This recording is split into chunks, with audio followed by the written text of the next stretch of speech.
அருமையானவர்கள், இந்த நாளிலும் ஆண்டுடைய வார்த்தை நன்மத்திலே கொண்டு வருகிறேன். சங்கீதம் 46:1 பாருங்களேன். தேவன் நமக்கு அடைக்கலமும் பெலனும் ஆபத்து காலத்தில் அனுகூலமான துணையுமானவர். ஆமென். தேவன் நமக்கு அடைக்கலமும் பெலனும். அப்போ ஒரு பிரச்சனை வரும் பொழுது அடைக்கலப்படுறதுக்கு நேராக ஓடுறான். அப்போ அடைக்கலம் சொல்றப்ப அவருக்குள்ள நாம் இருக்கிறோம். அவருக்குள்ள நாம் அடைக்கலமா இருக்கிறபடியால் என்ன நடக்குதுன்னா பாதுகாப்பா இருக்கிறோம். ஆமென். அப்ப கிறிஸ்துவுக்குள் நீங்கள் இருக்கிறபடியால் நீங்கள் பாதுகாப்பா இருக்கிறீர்கள். தேவன் உங்களுக்கு பாதுகாப்பா இருக்கிறார். அடுத்து பெலன். தேவன் உங்களுக்கு பெலனா இருக்கிறார். God is your strength. உங்களுடைய சொந்த பெலன் அல்ல, கர்த்தரே உங்கள் பலனாய் இருக்கிறார். கர்த்தர் உங்கள் பலனாய் இருக்கும் பொழுது அசாத்தியமான காரியங்களை செய்ய முடியும்.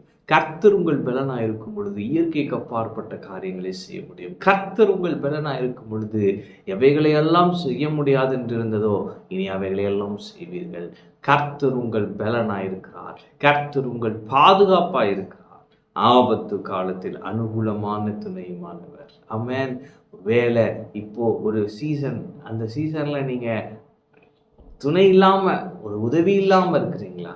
ஆபத்து காலம் பிரதர் எதிர்பார்க்கல, ஆனா இந்த பாதைக்குள்ள நான் செல்றேன், எனக்கு தெரியும் கர்த்தர் என் கூட இருக்கிறாருங்க. அந்த ஒரு விசுவாசத்தோடு இந்த பாதையை கடக்கிறீங்களா? நான் சொல்றேன், கர்த்தர் உங்க கூட இருக்கிறார். உங்க வலது கரத்தை குறித்து உங்களை நடத்துகிறார். ஆமென். ஆபத்து காலத்தில் அனுகூலமான துணையுமானவர். பாருங்க, சீஷர்கள் அக்கறைக்கு போகும் பாருங்கள், இயேசு சொல்லிட்டார். இயேசுவும் படகுல இருக்கிறார்.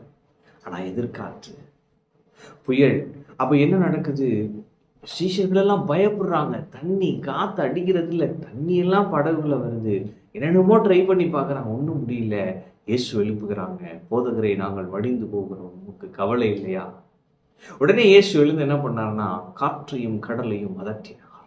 இன்று எதிர்காற்றாய் இருக்கிற சூழ்நிலையில் நீங்கள் இருக்கிறீங்களா? முன்னேற முடியல பிரதர், முன்னேற முடியல பிரதர். ஆண்டவர் சொல்றாரு, நான் உனக்கு துணையா இருக்கிறேன். அந்த எதிர்காற்றை அவர் அதட்டுகிறார். நீங்கள் முன்னேறி செல்வீர்கள். கர்த்தர் உங்களுக்கு துணையா இருக்கிறார். ஆமென். பாருங்க, தானியேல் அவனை சிங்கக்கபியில போடுறாங்க. அவனுக்கு விரோதமாய் கூட்டம் கூட்டி என்னென்னமோ பண்ணி பார்க்குறாங்க. கடைசி சிங்கக்கபியில போடுறதுக்கு ஒரு பிளான் பண்ணி செட் பண்ணி எல்லாம் பண்ணிட்டாங்க. ஆனால் தேவன் அங்கேயும் அவனோடு கூட இருந்து பாதுகாத்தார். தானியேலின் தேவனே தேவன். ஆமென். அப்போ எதிர்க்கிறவர்கள் உங்களை சுற்றி இருக்கிறாங்களா? ஆண்டவர் சொல்றாரு, நான் உனக்கு துணையா இருக்கிறேன். எதிர்காற்று சூழ்நிலை உங்களுக்கு எதிராக இருக்கிறது, ஆண்டவர் சொல்றாரு, நான் உனக்கு ஆபத்து காலத்தில் அனுகூலமான துணையா இருக்கிறேன். ஆமென். எனவே சோர்ந்து போகாதீங்க. கர்த்தர் உங்கள் பாதுகாப்பா இருப்பார்.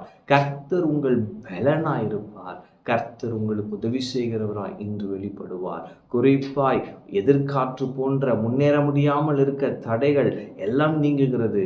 அதே நேரத்தில் எதிர்க்கிறவர்கள், உங்களுக்கு விரோதமாய் தீங்கு செய்ய நினைக்கிற ஒவ்வொருவரும் ஒன்றுமில்லாமல் போவார்கள். கர்த்தர் அவர்களுடைய திட்டங்களை எல்லாம் வாய்க்காமல் போக பண்ணுவார்.